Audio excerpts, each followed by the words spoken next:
जो B plan की बात की है, बी प्लान है क्या राव बहादुर सिंह का? क्योंकि लोकसभा चुनाव लड़ा वो ये हार गए हैं और हार भी अच्छी खासी करारी आई हुई है और इन्होंने मान भी लिया, हाँ बिल्कुल पार्टी की वजह रही है, हमारी मेहनत में कोई कसर नहीं छोड़ी। मैं आपको अगली प्लान और बता देता हूँ। मैं अब कांग्रेस नहीं रहेगी, अब तो एक तरफ तो भगवान कृष्ण टकराएगा और एक तरफ बीजेपी टकराएगी। पार्टी हम दो रहेंगे और उनको लेकर के हम अपने कैंडिडेट उतारेंगे। 11 कॉन्स्टिट्यूंसियों में हम अपना कैंडिडेट उतारने का काम करेंगे। चाहे आपकी महेंद्रगढ़ की बात करें, चाहे नांगल चौधरी की, चाहे अटेली की और चाहे महेंद्रगढ़ की, और चाहे आप तुसाम की बात करें, लोहारू की बात करें, बारडा की बात करें, और चाहे आपकी अपनी दादरी की, चाहे बिहोनी की बात करें। और इसी प्रकार से हम कोसड़ी में भी लोगों के बीच में जाएंगे। तो सीधा बात पार्टी बना रहे हैं फिर? हाँ, पार्टी श्री कृष्ण भगवान के नाम से, भगवान कृष्ण के नाम से वो देखेंगे, लेकिन हो सकता है भगवान कृष्ण के नाम से पार्टी लेकर के चल रहे हैं। अब तो एक नया चेहरा आपके बीच में और भी आया है, अभी मैं ये कहूँ कि उभरता चेहरा, और एक आदमी ने इंडिया में सबसे बड़ी अगर ताकत दिखाने का काम किया तो अखिलेश यादव है। हम उनसे भी संपर्क करेंगे और अहीरवाल में तो खास करके चुनाव ही बीजेपी और हमारी पार्टी का रहेगा, और हरियाणा में एक नई ताकत, तीसरी ताकत देने का काम करेंगे। हम राव दान सिंह की बातचीत करें। क्या हरिद्वार क्षेत्र से राव दान सिंह वो कहते हैं फुल स्टॉप लग गए अब आगे से? मेरे जहाँ तक महेंद्रगढ़ की बात है, मैं कोई जरूरी नहीं मैं चुनाव लड़ूं। मुझे अगर लोगों ने ये कहा कि आप चुनाव से दूर रहें और इस बच्चे को या इस नौजवान साथी को या किसी बहन को आप सहयोग करोगे तो हम इसको ज़्यादा लाइक करेंगे, तो मैं उसमें भी सहमत रहूँगा। और महेंद्रगढ़ से अगर मेरे को लोगों ने ये कहा कि आप लड़े तो मैं चुनाव लड़ूंगा। राव दान सिंह अपने ही बताएगा किस प्रकार से वो चुनाव लड़ेगा या नहीं लड़ेगा, लोग उसको लाइक करेंगे या नहीं करेंगे, वो तो लोग बता सकते हैं या राव दान सिंह बता सकता है। जब देवताओं की बात करता हूँ तो हनुमान को, और इंसान की बात करता हूँ तो जाटों को। तो ये लोग अपने आप में बारडा के जो लोग हैं वो कभी दान सिंह इस बात के चक्कर में ना रह जाए कि तेरे नाम से या कांग्रेस के नाम से वोट मिले। वो एक बात को लेकर के उन्होंने वोट दिए। अकबे हमें जिस प्रकार की बीजेपी सरकार ने, जेजेपी ने किसान आंदोलन में इग्नोर करने का काम किया, उसको लेकर के लोगों ने अपना गुस्सा तारने का काम किया। वो दान सिंह की तरफ आज भी नहीं है और कल भी नहीं है। उस बात को लेकर के कभी अपने आप में ये सोचता हो कि बड़ा भारी मेरे को लोगों ने चाहा है मैं बारडा में चुनाव लड़ लूंगा। बारडा में भी तो हम वही हैं, कोई दूर थोड़ी जा रहे हैं। बारडा में अगर जाएगा, लोग कहते हैं बारडा में अजर बारडा में तेरे को जिताया और फिर जिता देंगे, तो हम वही आ रहे हैं बारडा में। कोई मैंने एक बात बता, धर्मवीर जी को ये कहते हैं कि वो गया नहीं, गया तो मैं हूँ 4 साल। अगर जाने वाले को वोट देते तो मेरे को देते। और ये राव दान सिंह भी तो कौन सा काम में गया था, यहाँ अपनी कॉन्स्टिट्यूंसी महेंद्रगढ़ में ये आदमी यहाँ भी नहीं जाता। नमस्कार, स्वागत आपका हरियाणा न्यूज़ 24 पे। मैं हूं मुन्ना लांबा, मेरे सहयोगी हिमांशु लांबा के साथ। चुनाव खत्म हो चुका है और विधानसभा का चुनाव शुरू हो चुका है और सारी पार्टियां अपने अपने प्रचार में जुड़ चुकी हैं। कहीं के वोट बैंक को साधने की कयावत शुरू हो चुकी है। तो हमारे साथ राव बहादुर सिंह खास बातचीत में बने हुए हैं। नांगल चौधरी से विधायक भी रह चुके हैं एक बार ये, और फिलहाल यूनिवर्सिटी स्कूल पूरे इंडिया में कहीं के शाखाएँ हैं और कॉलेजें हैं, तो उनके संचालक भी हैं, चेयरमैन है खुद राव बहादुर सिंह। अब की बार चुनाव जरूर लड़ा था इन्होंने लोकसभा को लेकर जेजेपी पार्टी से।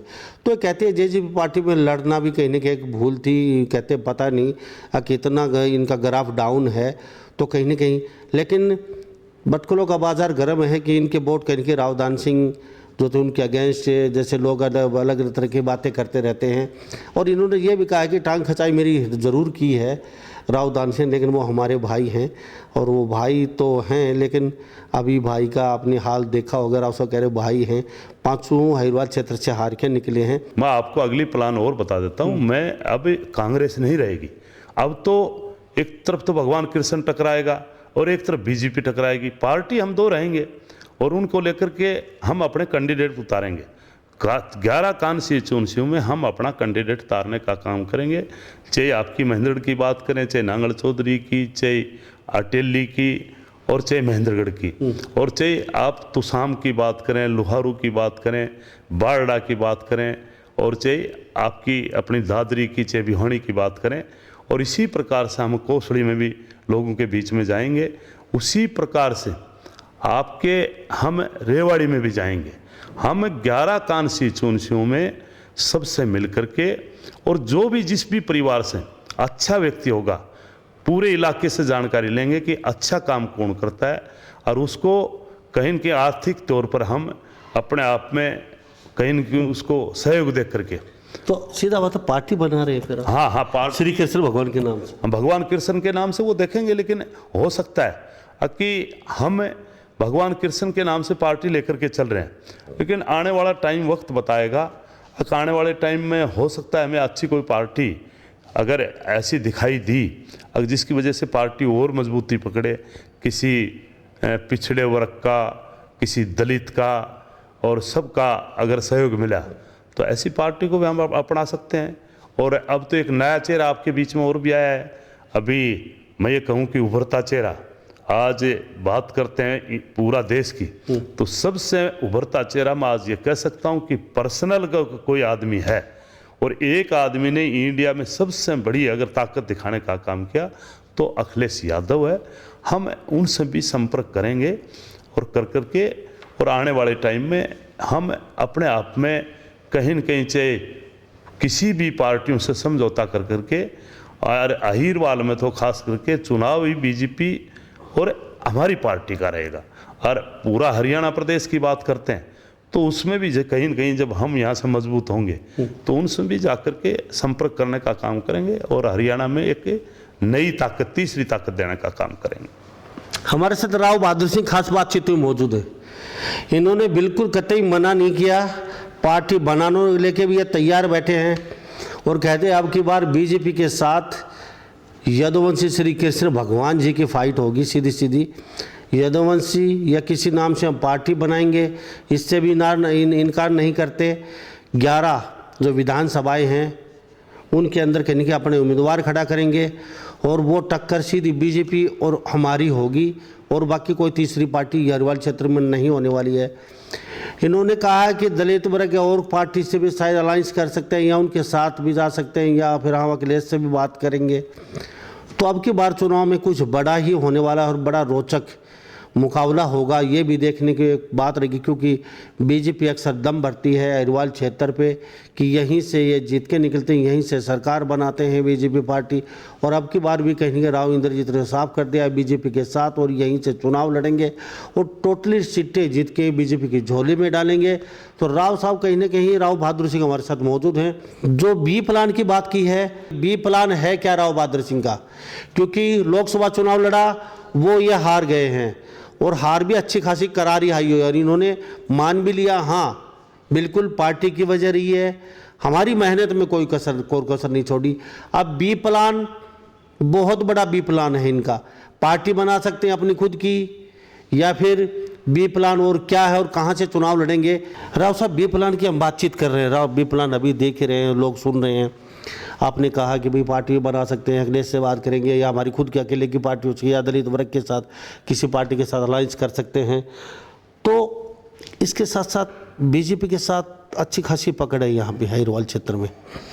तो बीजेपी के साथ क्या नई पार्टी बनाएंगे तो क्या फाइट कर सकते हैं, क्या लगता है? जहाँ तक के देखो, प्रयास करना हमारा फर्ज है। देखो, प्रयास हमने 4 साल से किया। पिछले 6 महीने की बात करें, 1 नवंबर से लेकर के, और हमने बल्कि ये कहूँ कि 25 मई तक हमने संघर्ष किया। उसका शायद हमारे से कोई गलती रही, या जनता जनार्दन ने हमें कहीं न कहीं पजोखने का काम किया, उसको लेकर के इस बात से मैं चिंतित नहीं हूँ कि मेरे को इतने कम वोट क्यों मिले, लोग मेरे साथ में क्यों नहीं लगे, क्योंकि कहीं न कहीं कोई कमी होगी। अब लोगों के बीच में जाएंगे, लोग हमें अपने आप में कहीं न कहीं सुझाव देने का काम करेंगे, उनका भी मानने का काम करेंगे। लेकिन चुनाव हम बिल्कुल एक बड़ा संघर्ष के साथ में, और आने वाला टाइम बता सकता है कि शायद हो सकता है किसी पार्टी से, मैंने पहले भी बताया, किसी समझौता भी हो सकता है, अपने आदमी हम खुद भी उतार सकते हैं। लेकिन एक बात मैं बता सकता हूँ, हम कोई अपने परिवारवाद या रिश्तेदारी का या कोई बड़े आदमी को हम लाइक नहीं करेंगे, क्योंकि भगवान ने से गरीबी में तो जन्म दिया, गरीबी में पैदा हुए। लेकिन जिस प्रकार से अगर कोई गरीब का बच्चा होगा और लायक होगा तो हम उसका खर्चा भी वहन करने का काम करेंगे। और मुझे पता है अगर लोग उनसे खर्चा भी नहीं करवाएंगे, अच्छे व्यक्ति के लिए लोग अपने आप चुनाव लड़ने का काम करेंगे। और अब की बार मैंने एक बात बताई ना, मनोहर लाल जी को तो मिला फेयर सिलेक्शन का, और हमारे को मिलेगा, हमने लोगों के बीच में जाकर के लोगों का सम्मान करेंगे, एजुकेशन दी है, तो आने वाला टाइम आपका भगवान कृष्ण का अच्छा टाइम रहेगा, हम सरकार के बहुत बड़े भागीदार बनेंगे। अब हम राव धन सिंह की बातचीत करें। क्या हिरवाल क्षेत्र से राव धन सिंह, वो कहते हैं फुल स्टॉप लग गया अब आगे से, क्योंकि 5 विधानसभा करारी हार, हुड्डा साहब को भी इतना भरोसा नहीं था, वो भी मान के चल रहे थे राव धन सिंह यहाँ से 25-30-35 हज़ार से जीत के निकलेंगे कहीं ना कहीं, तो ऊपर तक पता चला भाई राव धन सिंह 500 हिरवाल क्षेत्र में 500 जगह से हार गए। तो अब आने वाले समय में क्या रहेगा हिरवाल क्षेत्र में राव धन सिंह के लिए? मैंने देखो, राव धन सिंह का तो वो ही बताएगा कि उसका क्या रहेगा, लेकिन जहाँ तक मैं मेरी बात बताता हूँ कि मेरे जहाँ तक महेंद्र की बात है, मैं कोई ज़रूरी नहीं मैं चुनाव लड़ूँ। मुझे अगर लोगों ने ये कहा कि आप चुनाव से दूर रहें और इस बच्चे को या इस नौजवान साथी को या किसी बहन को आप सहयोग करोगे तो हम इसको ज़्यादा लाइक करेंगे, तो मैं उसमें भी सहमत रहूँगा। और महेंद्रगढ़ से अगर मेरे को लोगों ने ये कहा कि आप लड़े तो मैं चुनाव लड़ूंगा। राव धन सिंह अपने ही बताएगा किस प्रकार से वो चुनाव लड़ेगा या नहीं लड़ेगा, लोग उसको लाइक करेंगे या नहीं करेंगे, वो तो लोग बता सकते हैं या राव धन सिंह बता सकता है। लेकिन मैं पूरी तरह से पूरे हिरवाल में एक बात और जानना चाहूँगा, आप राजनेता हैं, चुनाव लड़ते हैं, बाढ़ से इतने वोट लेना कहीं ना कहीं ये पूरा श्रेय राव धन सिंह को जाता है या कांग्रेस पार्टी को जाता है, या फिर किसी को नहीं जाता? जनता जनार्दन बीजेपी कहेंगे अगेंस्ट है और वो जाट बाहुल्य क्षेत्र है बाढ़ से। अरे भाई, बाढ़ के लोग, मैं तो उनको पहले ही कहता हूँ कि मैं तो बल्कि भिवानी के लोगों को भी, खास करके बाढ़ के लोगों को एक बात कहता हूँ, मैं 2 आदमियों को बहुत बड़ा मानता हूँ। जब देवताओं की बात करता हूँ तो हनुमान को, और इंसान की बात करता हूँ तो जाटों को। तो ये लोग अपने आप में बाढ़ के जो लोग हैं वो कभी धन सिंह इस बात के चक्कर में ना रह जाए कि तेरे नाम से या कांग्रेस के नाम से वोट मिले। वो एक बात को लेकर के उन्होंने वोट दिए, अकबे हमें जिस प्रकार की इस बीजेपी सरकार ने, जेजेपी ने किसान आंदोलन में इग्नोर करने का काम किया, उसको लेकर के लोगों ने अपना गुस्सा तारने का काम किया। वो धन सिंह की तरफ आज भी नहीं है और कल भी नहीं है।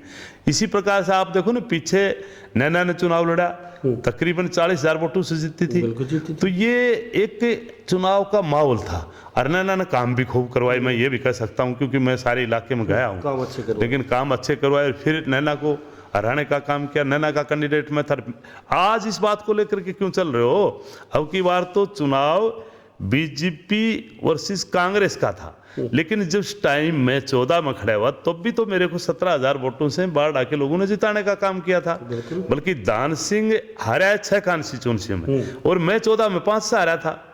तो अब उस बात को लेकर के कभी अपने आप में ये सोचता हो कि बड़ा भारी मेरे को लोगों ने चाहा यार मैं बारडा में चुनाव लड़ लूंगा। बारडा में भी तो हम वही हैं, कोई दूर थोड़ी जा रहे हैं। बारडा में अगर जाएगा, लोग कहते हैं बारडा में यार, बारडा में तेरे को जिताया और फिर जिता देंगे, तो हम वहीं आ रहे हैं। बारडा में कोई, हमने बताया ना 11 कॉन्स्टिट्यूंसी में जाएंगे और जहाँ भी लोग मुझे आदेश देंगे वहाँ से मैं लड़ूंगा और बाकी 10 सीटों से जिताने का काम। अगर मेरी बाड़ी भी कहीं ये कह दिया कि तू कहीं भी नहीं लड़ेगा तो भी हम नहीं लड़ेंगे, अपने साथियों को लड़ाने का काम करेंगे जी। तो ये हमारी अगली प्लान है। तो ये राव बहादुर सिंह का प्लान भी ये तैयार रखते हैं कि एक प्लान के साथ बी तैयार रखते हैं, एक फेल हो गया तो बी तैयार है। और इन्होंने पार्टी बनाने से इनकार नहीं किया, पार्टी अलायंस किसी के साथ गठबंधन करके पार्टी भी चुनाव लड़वा सकते हैं। ये खुद भी जहाँ से चाहें वहाँ चुनाव लड़ सकते हैं, किसी से बातचीत भी कर सकते हैं। 11 विधानसभा में तैयार रहेंगे ये, और कहते हैं रावदान सिंह बाढ़ आ जाएगा तो हम वहाँ भी तैयार हैं, हम कहीं दूर थोड़ी गए हैं। तो ये कहते हैं वहाँ भी हम साथ जाएंगे। अब चुनाव आने वाले समय जनता बड़ी जागरूक हो चुकी है, वोट हो चुके देंगे। जो सुख दुख में हमेशा साथ रहते हैं, सुख दुख में हमेशा लोगों को बढ़ चढ़ के हिस्सा लेते हैं, और ऐसे लोगों से तो लोग दूर ही रहते हैं जो कभी दिखाई नहीं देते, कभी दूर रहते हैं। जैसे चौधरी धर्मवीर कहीं ना कहीं स्वागत वो होता है, उसके बाद अभिनंदन करने भी लोगों के पास नहीं पहुंचे थे, लेकिन अब उनको पता चलेगा कि चुनाव जीतना तो मोदी के नाम से कब तक जीता जाएगा। लेकिन एक बात मेरे समझ में आई, अयुवाल में भी काफ़ी बगावत देखने को मिली उनकी, कई गाँव में भी नहीं घुसने दिया, फिर भी एक तरफा वोट डाल गए लोग। जहाँ तक के धर्मवीर जी की बात, धर्मवीर जी बिल्कुल, मैं भी गाँव में गया था, धर्मवीर जी गाँव में कम गए। एक एमपी अपने आप में मैं कह सकता हूं कि एमपी जा भी नहीं सकता। सही बात। धर्मवीर जी ठीक है कि इस बात को लेकर के लोग नाराज थे, तो ये किसान आंदोलन की वजह से जाट लोग नाराज थे, और हरीरवाल में भी मैं ये कह सकता हूं कि ऐसा कुछ नहीं था। मैंने एक बात बता, धर्मवीर जी को ये कहते हैं कि वो गया नहीं, गया तो मैं हूँ 4 साल। हाँ। अगर जाने वाले को वोट देते तो मेरे को देते। सही बात है। मैंने चार बार पूरी पार्लियामेंट्री कॉन्स्टिट्यूंसी का 4-5 बार गांव किए हैं, और लोगों से मिलकर के आया, खुशी गमी में भी गया हूँ। और ये रावदान सिंह भी तो कौन सा गांव में गया था, यहाँ अपनी कॉन्स्टिट्यूंसी महेंद्रगढ़ में, ये आदमी यहाँ भी नहीं जाता। वो मेरा बड़ा भाई राम कुमार कहीं न कहीं खुशी गमी में जाता है। ये आदमी एक गुड़गांव में रह करके राजनीति करते हैं, इसकी बेटी की बात करो चाहे इसकी बात करो, और यहाँ इस कॉन्स्टिट्यूंसी में नहीं आया। बाकी जो 8 कॉन्स्टिट्यूंसियाँ थी वहाँ एक भी आदमी बता दे कि वो कहीं गया हो तो, और उसको वोट में कहता हूँ, उसको भी वोट दे दिए, धर्मवीर जी को भी वोट दे दिए। तो बड़ी दुख की बात है, या तो अपने आप में लोग भाव में बदते हैं या पार्टियों में बदते हैं। अगर जाने की बात करते और प्यार की बात करते और लोगों के बीच में जा कर के अपने आप में बीच में बैठ करके, तो मैंने सबसे ज़्यादा किया था। मैं दावे से कह सकता हूँ पूरा हिंदुस्तान में अगर कोई पार्लियामेंट्री कॉन्स्टिट्यूंसी का चुनाव हिम्मत से लोगों के बीच में जाकर के चुनाव लड़ने का काम किया तो हमने किया, लेकिन इसका रिजल्ट बिल्कुल 0 निकला। लेकिन हम इस बात से आज भी अपने मन को या अपनी जो संघर्ष को हम पीछे नहीं रखेंगे। 1 जुलाई से फिर लोगों के बीच में जाएंगे।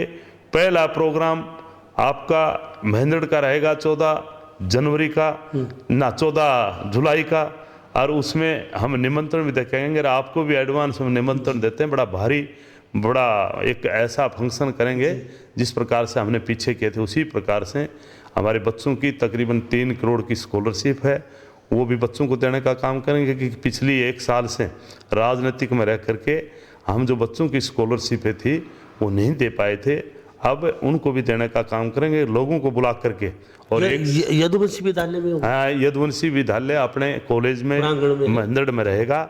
आपका भी निमंत्रण है, और सबको उसके माध्यम से आज आपके माइक, आपके वजह से, आपके इस चैनल की वजह से तो कह रहा हूँ, लेकिन मैं एक गांव में एक आदमी से मिल करके और निमंत्रण देंगे। और एक दिन फिर इस खुशी को लेकर के कि हमारा इलाका एजुकेशन में बहुत आगे निकल रहा है, उसको लेकर के एक दिन सब सारे साथी एक दिन बैठ करके फिर एक प्रसाद भोजन लेने का भी काम करेंगे और एक बहुत बड़ा फंक्शन करने का काम करेंगे। बहुत बहुत धन्यवाद जी, बातचीत के लिए आपका कीमती समय लिया, आपने बातचीत की हमारे साथ, आपका तहे दिल से बहुत बहुत धन्यवाद जी। अब धन्यवाद जी। अभी हमारे साथ राव बहादुर सिंह खास बातचीत में बने हुए थे, तो इस बारे में आप क्या सोचते हैं? प्लान बी समझ गए होंगे, पार्टी बनाएंगे। मैं आपसे ही एक मैसेज पूछना चाहता हूँ जनता जनार्दन से, हरियाणा की जनता, भारत की जनता से, क्या वास्तव में राव बहादुर सिंह को पार्टी बनानी चाहिए अपनी खुद की, या फिर राव बहादुर सिंह को पार्टी बना के किसी पार्टी से अलायंस करना चाहिए, चाहे वो मायावती की पार्टी हो, मायावती जी की, चाहे वो कोई अदर कोई पार्टी हो, चाहे अखिलेश हो, या फिर पार्टी बना के खुद अकेले चुनाव लड़ने चाहिए, या फिर राव बहादुर सिंह को खुद किसी विधानसभा से खुद अकेले को ही चुनाव लड़ने चाहिए? अगर चुनाव लड़ने चाहिए तो निर्दलीय लड़ने चाहिए या फिर किसी पार्टी से ही लड़ना चाहिए? कौन सी बेस्ट पार्टी रहेगी? सारे मैसेज आपके ऊपर जनता जनार्दन पे छोड़ते हैं। कमेंट में मेरा राय लिख के जरूर डाल दीजिए, आपके कमेंट का हमें बेसब्री से इंतजार रहेगा। और साथ साथ एक बात और जानना चाहेंगे, राव बहादुर सिंह के लगभग 1 लाख से ऊपर वोट आने थे, वो वोट कहाँ डिवाइड हो गए आपकी नज़र में? क्या वास्तव में ही राव बहादुर सिंह ने चौधरी धर्मवीर की मदद की है, जो अपने वोट बैंक था वो उधर डिवाइड कर दिया, या फिर खुद वोट जनता जनार्दन ने डाले नहीं राव दान सिंह को हराने के लिए हरिद्वार की जनता ने कहीं ना कहीं। ये भी एक बहुत बड़ा आपके ऊपर छोड़ते हैं। आपका मैसेज लिख के जरूर कमेंट अभिप्राय जरूर डाल लीजिए। और बाकी बहुत जल्दी ये बहुत भव्य प्रोग्राम होने वाला है पूरे हरियाणा का, तो आप भी होंगे, हम भी होंगे इस प्रोग्राम में, यदुवंशी कॉलेज और विद्यालय महेंद्रगढ़ में। तो सभी इन बातों के साथ मैं मुन्ना लांबा, मेरे सहयोगी हिमांशु लांबा के साथ हरियाणा न्यूज़ 24। नमस्कार, जय हिंद।